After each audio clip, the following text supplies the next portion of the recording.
Assalamualaikum warahmatullahi wabarakatuh. Kami mahasiswa Institut Agama Islam Negeri Kendari, Fakultas Tarbiyah dan Ilmu Keguruan, Prodi Manajemen Pendidikan Islam semester 2 kelompok 6.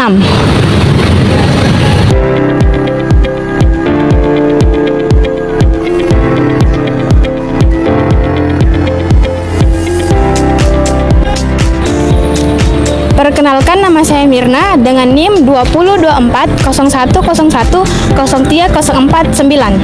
Saya Arun Samudra dengan NIM 2024010100329.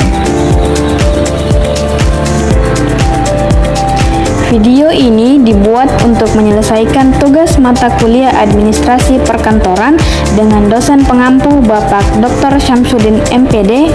Kami dari kelompok 6 yang terdiri dari 2 anggota kelompok yang saling bekerja sama dalam memenuhi tugas kelompok dengan materi yang pertama yaitu pengertian rapat dan jenis-jenisnya, materi yang kedua yaitu manajemen rapat, dan yang ketiga yaitu teknik pelaksanaan rapat yang efektif dan efisien.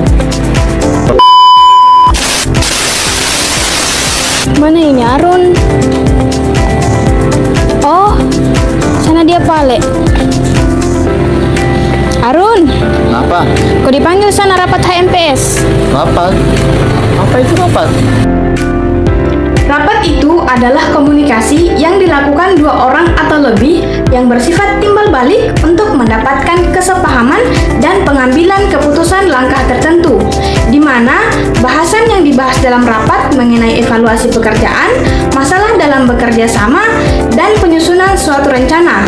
Rapat merupakan pertemuan atau berkumpulnya minimal 2 orang atau lebih untuk memutuskan suatu tujuan, sehingga rapat juga dapat dijadikan sebagai media untuk berkomunikasi antar manusia atau pimpinan kantor dengan stafnya. Selanjutnya, kita masuk pada materi jenis-jenis rapat yang mencakup 4 bagian, yaitu jenis rapat berdasarkan tujuannya, yang kedua jenis rapat berdasarkan sifatnya, yang ketiga jenis rapat berdasarkan waktunya, dan yang keempat berdasarkan frekuensinya. Jenis rapat yang pertama yaitu jenis rapat berdasarkan tujuannya, yaitu rapat penjelasan adalah rapat yang bertujuan untuk memberi penjelasan kepada peserta rapat.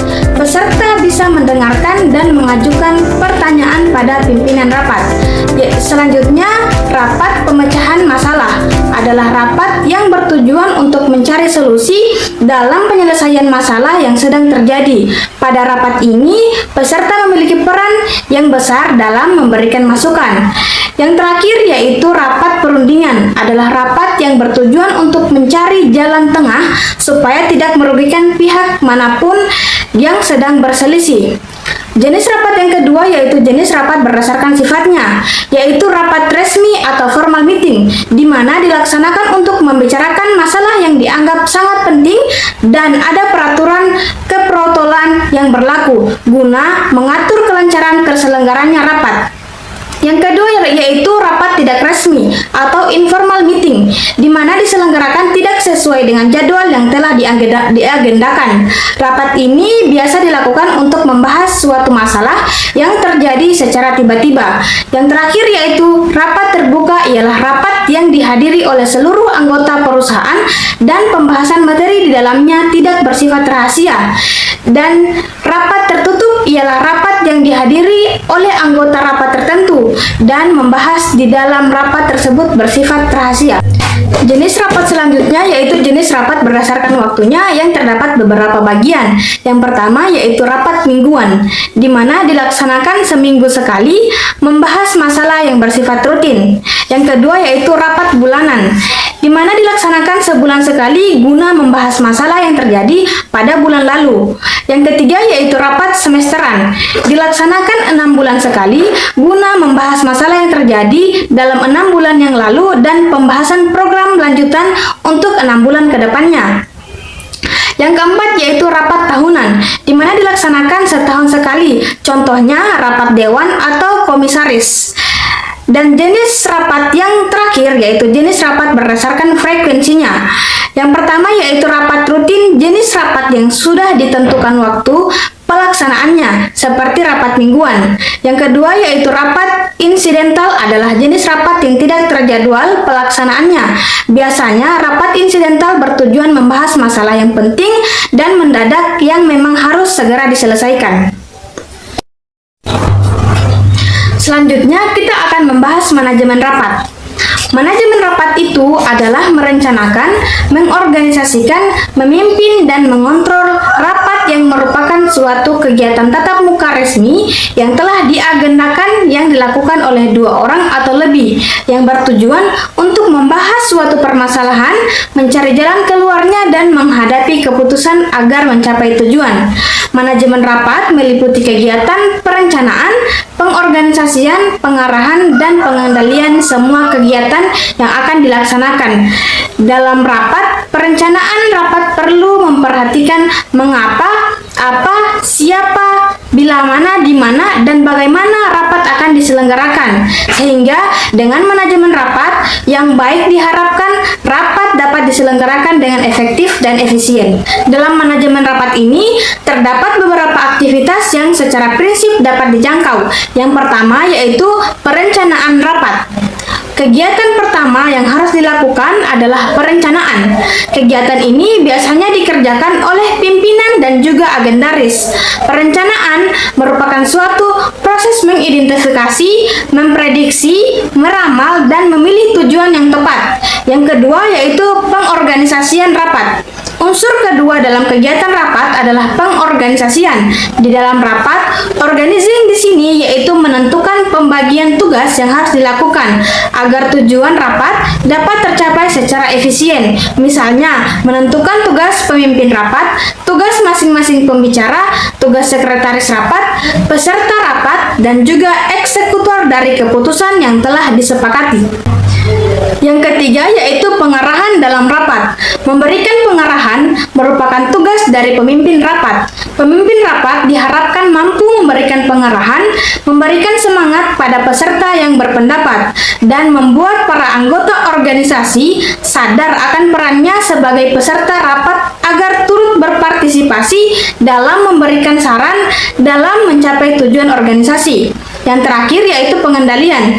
Unsur yang satu ini seolah menjadi kegiatan inti secara fungsional dalam sebuah rapat. Namun, biasanya pengendalian terkesan diabaikan begitu saja. Dan yang terjadi adalah seringkali hasil rapat dibiarkan begitu saja secara berlarut-larut tanpa ada tindak lanjut sehingga akhirnya terlupakan. Beberapa teknik pelaksanaan rapat yang efektif dan efisien. Adapun dia dikelompokkan berdasarkan tahap. Tahap yang pertama yaitu tahap persiapan. Yang pertama dalam tahap persiapan adalah tentukan tujuan dan sasaran yang jelas. Sebelum rapat dimulai, rumuskan tujuan spesifik yang ingin dicapai. Apa yang harus dihasilkan dari rapat ini? Apakah ada keputusan yang perlu diambil? Tujuan yang jelas akan membimbing alur rapat dan memastikan semua peserta fokus. Yang kedua dari tahap persiapan adalah buat agenda yang terstruktur. Susun agenda dengan poin-poin yang terurut dan detail, termasuk alokasi waktu untuk setiap poin. Sebarkan agenda ini kepada peserta sebelum rapat, sehingga mereka dapat mempersiapkan diri. Agenda yang baik mencakup: pertama, topik pembahasan; kedua, tujuan dari setiap topik; ketiga, alokasi waktu untuk setiap topik; keempat, nama pembicara atau penanggung jawab untuk setiap topik. Yang ketiga dari tahap persiapan adalah pilih peserta yang relevan. Hanya undang peserta yang benar-benar dibutuhkan dan memiliki kontribusi untuk mencapai tujuan rapat. Terlalu banyak peserta dapat menghambat diskusi dan mengurangi efisiensi. Yang keempat adalah siapkan bahan rapat. Kumpulkan semua dokumen, data, dan informasi yang relevan dan bagikan kepada peserta sebelum rapat.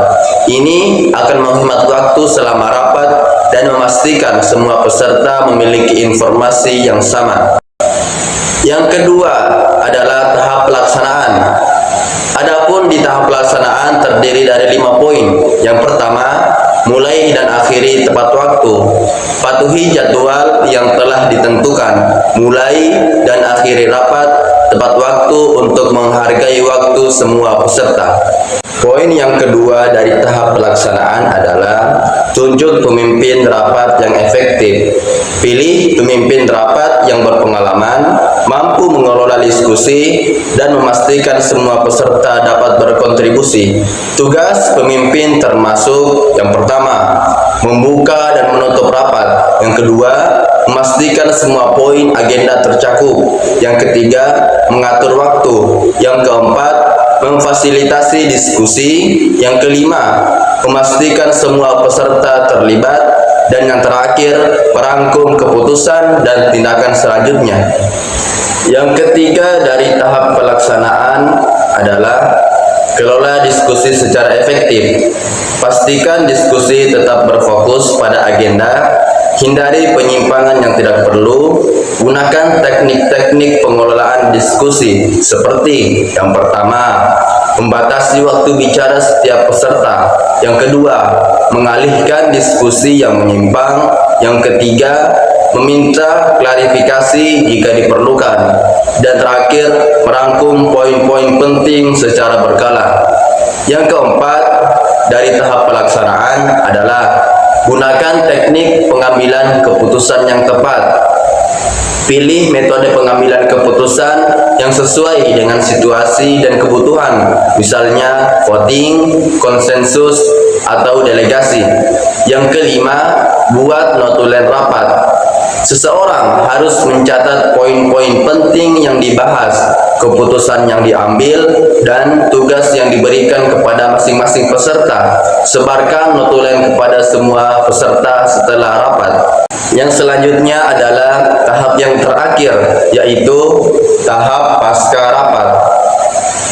Dalam tahap pasca rapat terdiri dari 2 poin.